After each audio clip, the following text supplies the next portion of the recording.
আসসালামু আলাইকুম। আজ এই ভিডিওতে ফুললিভাবে আমরা দেখতে চলেছি ল্যাকরা মোটরের সফটওয়্যারের F5 টুলসটি।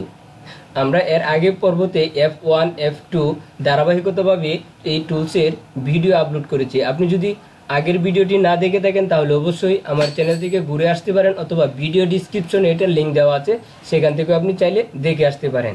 তো আজকে আমরা দেখব হলো ল্যাকরা মোটরের সফটওয়্যারের F5 যে টুলসটি আছে সেই টুলসের টোটাল কাজগুলো। তো চলুন সরাসরি আমরা সফটওয়্যারটি ওপেন করি। তো আমি আগে ওপেন করে রেখেছি, এই যে ওপেন করলাম, করার পর আমরা চলে গেলাম ল্যাকরা মোটরের সফটওয়্যারের যে F5 যে টুলসটি আছে, এটা হলো 3 আর এটা হলো 5। আমরা অলরেডি 5 যে টুলসটির মধ্যে যে যে কাজ আছে সেইটি আজকে দেখতে চলেছি। তো প্রথমত হলো কাট স্টেট। এটার কাজটা কি? এটার কাজটা হলো মূলত কোনো একটা পার্টসকে যদি আমরা স্টেটভাবে কাটতে চাই বা ভাগ করতে চাই তাহলে আমরা এই টুলসটা ইউজ করব। যেমন আমি এখানে ক্লিক করলাম, ক্লিক করার পর আমরা এই যে এখানে ক্লিক করলাম, ক্লিক করার পরে যে একটা আমার কার্সারের সাথে যে একটা পয়েন্ট এসেছে, এই যে পয়েন্ট, এই পয়েন্টটা আমি এখানে আমি যদি মেজারমেন্ট দিই মেজারমেন্ট দিতে পারবো, বা আনুমানিকও যদি দেন আপনি মেজারমেন্ট অনুপাতে দিবেন। দেওয়ার পর রেড বাটন ক্লিক করবেন। রাইট বাটন ক্লিক করার সাথে সাথে কিন্তু আপনার পার্সটা একটু আলাদা হয়ে গেছে। এই যে দেখুন আমার এই যে পার্সটা এক কপি আছে, মূলত যে কপিটা সেটা থাকবে, এবং আরেকটা কপি হয়ে সেটা কাট প্যানেল হবে, যে একটা আর একটা দুটো ভাগকে ভাগ করা হয়েছে। তো আমরা যদি কোনো কাট পিস তৈরি করতে চাই স্টেটভাবে তাহলে আমরা এই টুলসটা ইউজ করব। আর কাট টু পিটিএস এটার একই কাজ, তবে এটা একটু ভিন্ন। এটার কাজটা হলো মূলত আমরা হোম কিবোর্ড থেকে হোম বাটন প্রেস করে আমাদের যে পাঁচটা কাজ করব সেটা আমাদের ডিসপ্লেতে আনা নেওয়া হলো। এখন এটার কাজটা হলো আপনি যদি কোনো এটার অ্যাঙ্গেলভাবে যদি আপনি কোনো কাটছর করতে চান, যেমন আপনি যদি এই যে এই জায়গা থেকে এই অংশ থেকে এই অংশ পর্যন্ত এইভাবে অ্যাঙ্গেলভাবে কাটতে চান তাহলে আপনি এই টুলসটা ইউজ করবেন। এটা দিয়ে হলো সুজা স্ট্রেট, আর এটা হলো কাট টু পিটিএস। তো এটা দিয়ে হলো অ্যাঙ্গেল। যেমন আমি এখান থেকে 10 cm এখানে 10 cm এবং এখান থেকে এলো 15 cm। তো আমি এখানে ক্লিক করলাম, ক্লিক করার সাথে সাথে কিন্তু এই পিসটা থাকবে এবং কাট পিস হিসাবে আলাদা একটা তৈরি হবে। যেমন কিবোর্ড থেকে আমি যে চাপলাম, চাপার পরে যে আমরা দেখতে পারলাম এই যে একটা অংশ এবং এই যে একটা অংশ, আমাদের যে এই পার্টসটা অরিজিনালটা আছে, কিন্তু তাছাড়াও একটা কপি হয়ে কাট পিস তৈরি হলো। এই যে একটা পার্টস, এই যে একটা পার্টস। এটা হলো স্ট্রেটভাবে কাটা, আর এটা অ্যাঙ্গেলভাবে কাটার জন্য এই টুলসটা। এটারও একই কাজ। তারপর হলো জয়েন্টের মূলত কাজটা কি? জয়েন্টের কাজটা হলো আমরা যদি কোনো কাট পিসকে জয়েন করতে চাই, যেমন এটা আমি আলাদা বা কাটলাম বা আলাদাভাবে প্যাটার্ন করলাম, পাঁচটা আলাদাভাবে তৈরি করলাম, এখন আমার জয়েন্ট করার প্রয়োজন, তাহলে আমরা এই টুলসটা ইউজ করব। এখানে ক্লিক করলাম, ক্লিক করার পর আমরা যেহেতু এটার সাথে এটা জয়েন করব সেহেতু এই যে আমরা প্রথমত মাউস থেকে লেফট বাটন ক্লিক করব, ক্লিক করার পর এইখানেও লেফট বাটন। এই যে আমার কার্সরের সাথে কিন্তু এটা অলরেডি একটা কপি হয়ে গেছে, কপি হয়ে আছে।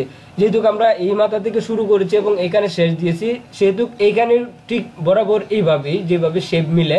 তো এইখানে প্রথমত আবার লেফট বাটন এবং এখানে রাইট বাটন আমরা ক্লিক করব। এই যে আমার এই পার্সটা কমপ্লিট হয়ে গেছে, অর্থাৎ কাট পিস ছিল, আমরা এটাকে জয়েন করেছি। এটা হলো মূলত জয়েন্টের কাজ। তো এই টুলসের কাজটাও আমরা দেখে নিলাম। তারপর হলো সেম টু পিটিএস। এই টুলসের কাজটা কি? এই টুলসের কাজটা হলো আপনি যে এই প্যাটার্নটা তৈরি করলেন, অর্থাৎ এই যে পার্টসটা তৈরি করলেন, এটা কিন্তু একটা প্যাটার্নের অর্ধেক অংশ, এই সাইডে কিন্তু আরও আছে, এটা সেন্টার থেকে একটা অংশ এবং এই পারে আরেকটা অংশ আছে। তো এটা কিভাবে আপনি ফুল প্যাটার্ন করবেন? ফুল প্যাটার্ন করার জন্য এই টুলসটা আমরা ইউজ করি, যে সেম টু পিটিএস। তো এখানে ক্লিক করলাম, ক্লিক করার পর আমরা আবারও কিবোর্ড থেকে হোম বাটন প্রেস করে একটা পার্ট সামনে আনলাম, আনার পর এই যে সেম টু পিটিএস ক্লিক করার পর আমরা এখানে লেফট বাটন ক্লিক করলাম, কার্সরটা কিন্তু আমার এখানে অলরেডি বাজা আছে। তারপর এইখানে এসে আমি রাইট বাটন ক্লিক করব, ক্লিক করার সাথে সাথে কিন্তু এই যে আমার একটা প্যাটার্ন, ফুল একটা প্যাটার্ন হয়ে গেছে। এত সময় কিন্তু এই প্যাটার্নটা আমার একটা সিঙ্গেল পার্ট ছিল, এখন কিন্তু ডাবল, অর্থাৎ যে ফুল যে একটা প্যাটার্ন সেই প্যাটার্নটা তৈরি হয়ে গেছে। এতক্ষণ কিন্তু এইভাবে ছিল, এখন আমার এটা ফুল একটা প্যাটার্ন তৈরি হয়ে গেছে। সেম টু পিটিএস এর কাজটা হলো এই। তারপর হলো ইফেক্ট ফুল ক্রিয়েশন, এটাও তেমন একটা কার্যকারিতা না আছে। তারপর অন্য একটা ভিডিওতে যখন আমরা মূলত সামথিংভাবে এটা কাজ শিখছি, যখন আমরা মূলত একটা প্যাটার্ন তৈরি করব, তারপর আবার বিস্তারিতভাবে আমরা এইগুলার অংশের কাজ আবার দেখাবো। তারপর এই যে ইফেক্ট ফুল ক্রিয়েশন, এটার কাজ সেমই, কিন্তু এটার সে বেটার হলো এটা ডাট ক্যাপ। এটার কাজটা হলো আমরা যখন ডাট দিতে যাই তখন এটা দিয়েও দিতে পারি এবং এটা দিয়েও দিতে পারি। তো আমার কাছে সবচেয়ে বেটার মনে হয় এই যে ডাট ক্যাপ, এটার কাজ। তো এটা কিভাবে ডাট ক্যাপের কাজটা করব আমরা, তো তার জন্য আমরা কিবোর্ড থেকে এস প্রেস করে একটা আগে সিলেক্ট করে নিচ্ছি যে এই পার্সটা, তারপর কিবোর্ড থেকে হোম বাটন প্রেস করে ডিসপ্লেতে আনলাম। আনার পর আমরা ডাটটা কোথায় দেব, আমি আগে পয়েন্ট করে রেখেছি যে এখান থেকে 5 cm নিচে এবং এটা এই জায়গায়, এখান থেকে এই সমপরিমাণ একটা ডাট হবে। তো এইটার কাজ হলো এই যে ডাট ক্যাপ, আমরা এই টুলসটা ইউজ করে ডাটটা দিই। তো এখানে ক্লিক করার পর এই যে আমরা এই পর্যন্ত যেহেতু ডাটটা দেব পয়েন্ট রেখেছি, তো এখানে আমরা লেফট বাটন ক্লিক করলাম। ক্লিক করার পর আমার কার্সরটা এখানে কিন্তু বাজা আছে। তারপর এখানে যে জায়গায় আমরা ডাটটা দেব সেই জায়গায় আমরা আবার লেফট বাটন ক্লিক করব। ক্লিক করার সাথে সাথে কিন্তু আমার এই যে মাউসের যে কার্সারটা আছে, কার্সারের সাথে কিন্তু অলরেডি বাজা আছে। এই যে এইভাবে দেওয়ার পরে কিন্তু প্যাটার্নটা আমার অন্যরকম দেখায়। তো এইভাবে দিতে হবে, আমার এইভাবে দিতে হবে, এইভাবে নয়, এইভাবে দেওয়ার পর আমরা ডাটটা কতটুকু দিব এর হাইট, এই যে এই জায়গা থেকে এই ডাটটা হাইট কতটুকু, যেহেতু 1 cm, এর আগে আমার উচিত ছিল এখান থেকে 1 cm দূরে একটা মার্ক করা এবং মিডল থেকে 1 cm দূরে এইদিকে একটা মার্ক করা। তো মার্ক করার পর আমরা এটা এভাবে ডিস্টেন্সটা দেখবো যে আসলে ডাটটা 1 cm কতটুকু দূরে হয়। এভাবে 1 cm দেওয়ার পর আমরা ইন্টার বাটন প্রেস করলে হবে, অথবা মাউস থেকে রাইট বাটন ক্লিক করলে হয়ে যাবে। এই যে আমাদের অলরেডি ডাট হয়ে গেছে। অর্থাৎ ডাট দিতে গেলে আমরা ডাট ক্যাপ এই টুলসটা ইউজ করি।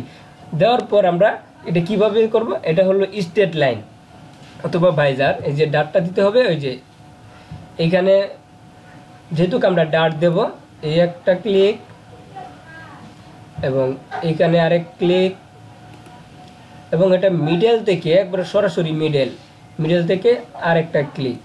অলরেডি এটা আমার ডাট হয়ে গেছে। এই যে আমি আরো দেখাচ্ছি, এই যে আমার এটা ডাট হয়ে গেছে। তো ডাট দিতে গেলে আমরা এটাতেও দিতে পারি, তবে ডাট ক্যাপ এই টুলসটা বেশি ভালো, একেবারে হয়ে যায়। এটাতে দিলে অনেক কিছু কাজ করতে হয়।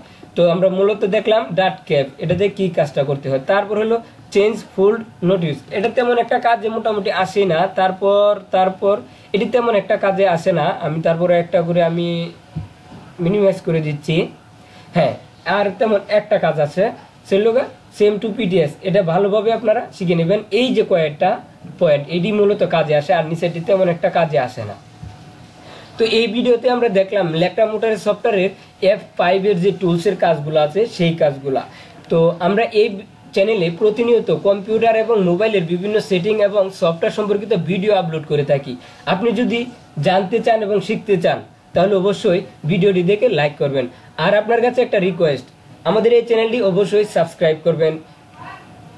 আর আপনি যদি আমার ধারাবাহিকতা ভিডিও পেতে চান তাহলে অবশ্যই সাবস্ক্রাইব করে পাশে থাকা বেল বাটনটি বাজিয়ে দিবেন। আজ এই পর্যন্ত, ভালো থাকুন, সুস্থ থাকুন, আবারও দেখা হবে পরবর্তী ভিডিওতে।